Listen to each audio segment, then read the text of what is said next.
হুম। আসসালামু আলাইকুম ওয়া রাহমাতুল্লাহ। তো আপনারা থাম্বনেল দেখে বুঝে গেছেন আজকের ভিডিওর বিষয় হচ্ছে যারা ফ্যামিলি কার্ড শুমারি ২০২৬ ভাইবা দিবেন বা ব্যবহারিক বা মৌখিক পরীক্ষা দিবেন যেটা হবে সামনে, যেহেতু ডেটটা বাড়াইছে। তো আসলে কি ভাইভাতে আসবে, কিংবা আমি সুজন ২৫ তারিখে যে ভাইবা পরীক্ষা দিয়েছি দিনাজপুর সদর উপজেলা থেকে। সো আমাকে কি জিজ্ঞাসা করেছিল এবং আমি সহ আমার ফ্রেন্ড সার্কেল টোটাল আমরা হচ্ছে ২টা মেয়ে এবং হচ্ছে ৩টা ছেলে আমরা কিন্তু ভাইবা পরীক্ষা দিয়েছি। সো আমাদের অভিজ্ঞতা কী ছিল আপনাদেরকে এটা বলবো, এবং সুপারভাইজারের ভাইভাতে কী জিজ্ঞাসা করেছিল এবং হচ্ছে তথ্য সংগ্রহকারীর ভাইভাতে কী জিজ্ঞাসা করেছিল এটা এখন বলবো। তো সর্বপ্রথম শুরু করতেছি আমাকে কি জিজ্ঞাসা করেছিল সেটা নিয়ে। ওকে, তো সর্বপ্রথম আমরা হচ্ছে ভাইভাতে অরিজিনাল সার্টিফিকেট নিয়ে গেছি এবং ভোটার আইডি কার্ড অরিজিনাল নিয়ে গেছি। ঠিক আছে, ছবি নিয়ে যাওয়ার দরকার নেই। তো এটা নিয়ে গেছি সকাল 10টায় এবং আমাদের সিরিয়ালটা আসছে হচ্ছে বিকেল 4:30টায়। তো ধৈর্য নিয়ে থাকতে হবে ভাই যদি সিরিয়াল পাইতে চান। তো সিরিয়ালটা আসার পর আমি রুমে প্রবেশ করলাম, বললাম যে স্যার আসতে পারি, বলে দিয়ে হ্যাঁ আসে। ঠিক আছে, আর অবশ্যই ভাই ফর্মাল ড্রেস পরে যাওয়ার চেষ্টা করবেন। ঠিক আছে, তো বললাম যে স্যার আমি বসতে পারি, হ্যাঁ বসুন। তো আমাকে ডাইরেক্টলি বললো মোহাম্মদ সুজন মাহমুদ আপনার নাম? হ্যাঁ বললাম জি স্যার অবশ্যই। তখন বলতেছে যে মাহমুদ শব্দের অর্থ কী? তো আমি জানি, সেটা সুন্দর করে বলে দিলাম। তারপর আমাকে এখন জিজ্ঞাসা করলো যে পড়াশোনা কতদূর। আমি বললাম যে স্যার আমি তো ডিগ্রি পাস। তো আপনি 2019 সালে ডিগ্রি পাস করেছেন, বাট এইখানে বেকার লিখেছেন, আপনি কেন বেকার? এইভাবে আমি জিজ্ঞাসা করলো। তো আমি বললাম যে স্যার আসলে আমি তো কোনো কিছু করি না। তো বলছে কেন আপনি কোনো কিছু করেন না? আর বেকার কি কোনো পেশা হইলো?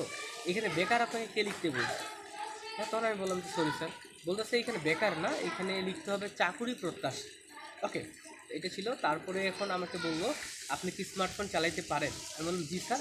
তখন বলতেছে যে আচ্ছা এক কাজ করেন, আপনি আরেকটা প্রশ্ন জিজ্ঞেস করলো যে আপনি কি এর আগে কাজ করছেন? আমি বললাম জি স্যার।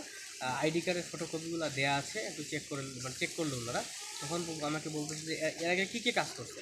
তখন আমি বললাম যে স্যার এর আগে আমি জনশুমারি ও গৃহ গণনা করছি 2021-এ, 21-এর প্রকল্প 22-এ করছি, এবং অর্থনৈতিক শুমারি আমি করেছি 2023-এর প্রকল্প 24-এ করেছি।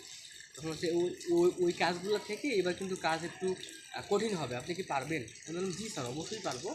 তখন বললো যে হচ্ছে আপনার বাবা কী করে? আমি বললাম আমার বাবা ভ্যান চালক। তখন বলতেছে যে আপনার বাবা ভ্যান চালক, হ্যাঁ? তো আপনি কোনো কিছু করেন না, এটা তো আসলে মানা যায় না। তখন আমি বললাম স্যার আমি তো আসলে একটু ফ্রিল্যান্সিং করি। তখন বলছে ও আচ্ছা ফ্রিল্যান্সিং করেন কোন সেক্টরে? তখন বললাম যে স্যার আমি তো আসলে ইউটিউবে কন্টেন্ট ক্রিয়েটর। তখন ওনারা আমাদেরকে বললো যে ঠিক আছে। হ্যাঁ, তারপর এখন আমাকে জিজ্ঞেস করলো যে হচ্ছে আপনি এক কাজ করেন, আপনি আপনার ফোনটা হাতে নেন, নিয়ে হচ্ছে আমাদেরকে একটু টাইপ করে দেখান, আপনি বাংলা টাইপিং পারেন? ঠিক আছে, আমি বললাম জি স্যার আমি হচ্ছে মানে কম্পিউটার টাইপিংই জানি। ঠিক আছে, তখন আমাকে বললো যে ঠিক আছে আপনি ব্রাহ্মণবাড়িয়া বানান করেন তো, আমার বানানটা লিখে দেখান তো। তখন আমি হচ্ছে লিখে দেখালাম বাংলাতে। তারপরে আমাকে জিজ্ঞাসা করলো যে হচ্ছে আপনি জ্ঞান লিখেন, জ্ঞান, জ্ঞান বানানটা আমাদেরকে টাইপ করে দেখালাম। তারপর আমাকে বলতেছে যে এক্সপেরিয়েন্স, এটা ইংরেজিতে আমাকে একটু টাইপ করে দেখান। তো এটাও দেখাই দিলাম ইনশাল্লাহ। তারপর আমাকে বলল কি যে হচ্ছে আহ, আপনার যদি দেখা যাচ্ছে গণনা করতে করতে ভুল হয়, তখন আপনি কি করবেন? ঠিক আছে, তখন আমি বললাম যে হচ্ছে স্যার গণনা করতে করতে যদি ভুল হয় তখন সেটাকে আমি সংশোধন করতে পারবো। ঠিক আছে, আমি সংশোধন করে পুনরায় মানে সাবমিট দেওয়ার আগে ভালো করে চেক করে আমি সংশোধন করে দিব। তখন হচ্ছে আচ্ছা গুড। আচ্ছা মনে করেন যে হচ্ছে আপনি আহ, মানে মানে আরও অনেক প্রশ্ন করছে, এই মুহূর্তে খেয়াল নেই। আরেকটা যেটা প্র্যাকটিক্যাল বললো সেটা হচ্ছে আপনি মোবাইলে আপনি বর্তমান লোকেশনটা আমাদেরকে একটু বের করে দেখান। ঠিক আছে, এবং এমনও প্রশ্ন করতেছে মনে করেন যে আপনি এইখান থেকে দিনাজপুর সরকারি কলেজে যাবেন, আপনি কিসে যাবেন? তখন আমরা আমরা অনেকেই অ্যান্সার দিচ্ছি কি যে স্যার আমরা অটোতে যাবো বা সাইকেলে যাবো বা বাইক নিয়ে যাব। তখন বলছে এগুলো নিয়ে তো যাবেন, কিন্তু আসলে আপনি কিসের মাধ্যমে বুঝবেন যে আপনি সরকারি কলেজে যাচ্ছেন? তো ওইটার অ্যান্সার আমাদের হবে যে আমরা গুগল ম্যাপ দেখে আমরা যাইতে পারবো। ঠিক আছে, এবং আমাকে বললো বর্তমান লোকেশন দেখান, তখন আমি গুগল ম্যাপ থেকে এটা কিন্তু দেখাই দিলাম। ঠিক আছে, দেখানোর পরে এইভাবে প্রশ্নগুলো করলো, এবং আরও কিছু প্রশ্ন করেছিল। সেটা হচ্ছে যে যেমন আমাকে বললো আপনি কি নিয়ে পড়ছেন? আমি বললাম স্যার আমি হচ্ছে বিএসএস ডিগ্রি নিয়ে পড়ছি। তখন তিনি হুট করে মানে বলে দিচ্ছে বিএসএস এর ফুল মিনিং কী? তখন আমি বললাম sir bachelor of social science. বলতে আছে গুড। তো পরবর্তীতে তখন আরও কিছু প্রশ্ন করার পরে আমাকে বললো ঠিক আছে আপনি আসতে পারেন। হ্যাঁ, তো আমাদের এখন রেজাল্ট দেয়নি, কী হবে জানি না। তো এইটা আমার ভাইবা অভিজ্ঞতা ছিল, ঠিক আছে। এবং ইমেইল করতে বলবে, মানে আমরা অনেকের কাছে শুনছি যে অনেকেই কিন্তু ইমেইল করতে বলতেছে যে একটা ইমেইল করে দেখান তো, বা একটা করে দেখান তো, ঠিক আছে। তো এইটা ঠিক আছে, একটা একটা হ্যাঁ আচ্ছা, আরেকজনের আমি ভাইবা অভিজ্ঞতা বলি। আমার একটা ভাই ছিল, নাম হচ্ছে তাজমুল। তো তাকে ভিতরে ডাকছে, ডাকার পর তার নামটা আমি জিজ্ঞেস করছি, বাসা কোথায় বলছে, এবং বলছে যে আপনি কী করেন। তো সে বলছে স্যার আমি হচ্ছে অনার্স সেকেন্ড ইয়ারে পড়াশোনা করি। এবং তাকে বলছে যে পড়াশোনার পাশাপাশি কী কাজ করে। সে কিন্তু এর আগে অ্যাপ্লাই করে নেই, ফার্স্ট অ্যাপ্লাই করছে এবং এর আগে কাজ করে নেই। তো ওই বলছে স্যার আমি হচ্ছে পড়াশোনার পাশাপাশি টুকটাক হচ্ছে কী বলে রাজমিস্ত্রির কাজ করি। হ্যাঁ, ও হ্যাঁ, আরেকটা বিষয় আমাকে আমাকে বলছিল যে আমাকে যখন ধরেছিল আমাকে বলছিল যে আপনি এই যে আপনার বাসা থেকে এইখানে আসছেন কিসে করে আসছেন। আমি বলছি স্যার আমি তো আমার সাইকেল নিয়ে আসছি। তখন তো সাইকেল নিয়ে এত দূর থেকে আসছেন, আপনি কি যে কোনো জায়গায় দূরে যদি আপনাকে আমরা কাজ করতে পাঠাই আপনি কি করতে পারবেন? আমি বলছিলাম যে জি স্যার, অবশ্যই এর আগে আমি 3 বার করছি, এবার অবশ্যই করতে পারবো। ঠিক আছে, এখন তাজমুলকে যেটা বলছে সেটা হচ্ছে যে সে বলছে যে আপনার টুকটাক রাজমিস্ত্রি কাজ করি। তো আমার তো আচ্ছা। তারপর তাকে বলছে যে হচ্ছে আপনি করতে পারবেন কি না। তারপর তাকে হচ্ছে তাকে বললো যে আপনি ইন্টারে যে পাস করছেন কী সাবজেক্ট নিয়ে। মানে ওই বলছে কি যে আমি মানে বিএম থেকে পাস করছি। তখন বলছে বিএম থেকে মেজর সাবজেক্ট কী। তখন সে বলছে তার যেটা বলার, এবং বলছে বিএম, হ্যাঁ এটা হচ্ছে ইংরেজিতে লিখে দাও বিএম এর ফুল মিনিংটা। তো সে ওইখানে লিখে দিচ্ছে বিজনেস ম্যানেজমেন্ট। তারপরে তাকে জিজ্ঞাসা করছে যে হচ্ছে আমাদের এই যে মানে কী বলে সার্কুলারটা প্রকাশ হয়েছে এটা কোন মন্ত্রণালয়ের আন্ডারে। তখন সে বলছে সমাজ কল্যাণ মন্ত্রণালয়ের আন্ডারে। তারপরে তাকে জিজ্ঞাসা করতে হচ্ছে কী বললো, হ্যাঁ যে সমাজ কল্যাণ মন্ত্রণালয়ের মানে মন্ত্রীর নাম কী। তখন সে হচ্ছে এটা বলতে পারে না। ঠিক আছে, পরে তখন আমরা মানে গুগলে সার্চ করে আমরা জানতে পারছি নামটা এরকম ছিল যে অধ্যাপক এজেড এম জাহিদ হোসেন, এরকম একটা নাম ছিল।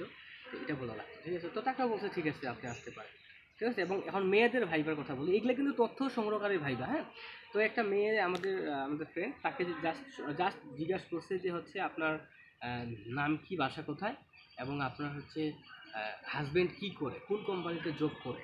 হ্যাঁ, আপনার হাজব্যান্ড কি আপনাকে পারমিশন দিছে এই কাজ করতে পারবেন। বলছে হ্যাঁ। তারপরে ওনাকে আরও জিজ্ঞেস করছে হচ্ছে আপনার বাচ্চা কাচ্চা কয়টা।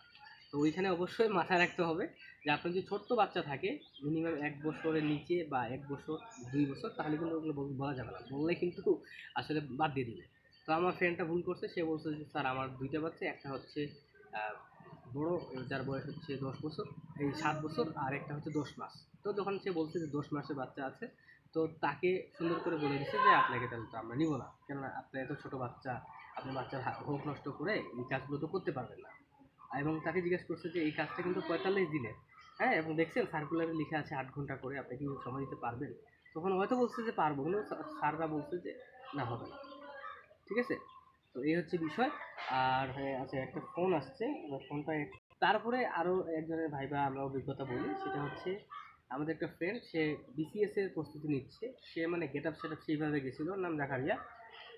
তো সে সুপারভাইজারের অ্যাপ্লাই করছে, এবং সে হচ্ছে যে তথ্য সংগ্রহকারীর অ্যাপ্লাই করছে। তো তথ্য সংগ্রহকারীতে তাকে 27টা প্রশ্ন করছে ভাই, ঠিক আছে, 27টা প্রশ্ন করছে। সো কী কী প্রশ্ন করছে সেটা বলি। তো তাকে প্রথমে নাম জিজ্ঞেস করছে, পড়াশোনা কতদূর জিজ্ঞেস করছে, এবং তাকে বলছে যে আপনি কিসের প্রিপারেশন নিচ্ছেন। মানে সে কিন্তু পেশা বেকার লিখেনি, এখানে লিখে দিল চাকরির প্রত্যাশী। ঠিক আছে, তার জন্য তাকে অনেক জিজ্ঞেস করছে, এবং তাকে বলছে যে আপনি কী বিষয় নিয়ে মাস্টার্স করছেন। তো সে বলছে যে বোটানি। হ্যাঁ, বোটানি বিষয়ে মানে ওই বিষয়ে অনেক কিছু ধরাইছে, যদিও আমি সায়েন্স স্টুডেন্ট না, আমি বলতে পারছি না। ঠিক আছে, বোটানি না জুওলজি, ওটার বিষয়ে অনেক কিছু ধরাইছে, যে জনককে বা হ্যান ত্যান বা এই বলো বা সেই বলো। ঠিক আছে, এগুলো জিজ্ঞেস করছে।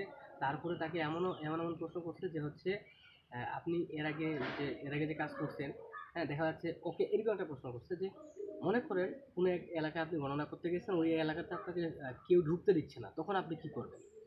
তখন সে বলছে যে স্যার সর্বপ্রথম আমি হচ্ছে আমার সুপারভাইজারকে জানাবো, তারপরে হচ্ছে আমার সুপারভাইজার ঊর্ধ্বতন কর্মকর্তাদেরকে জানাবে বিষয়টা, তারপর আমরা হচ্ছে ম্যাচিওর করে তারপরে যাবো। তো ঠিক আছে, গুড। তারপরে তাকে 27-28টা প্রশ্ন করছে। তো তাকে অনেক প্রশ্ন করছে, এই মুহূর্তে আমার খেয়াল নাই। ঠিক আছে, আমি ওয়াই কী বলছে না বলছে ওর আমি হচ্ছে ভয়েস রেকর্ড করছি। ঠিক আছে, ভয়েস রেকর্ডটা শুনে শুনে আপনাদেরকে একটু বলতেছি। হ্যাঁ, একটু ভিডিওটা আমরা আটকে আমি ভয়েসটা শুনি।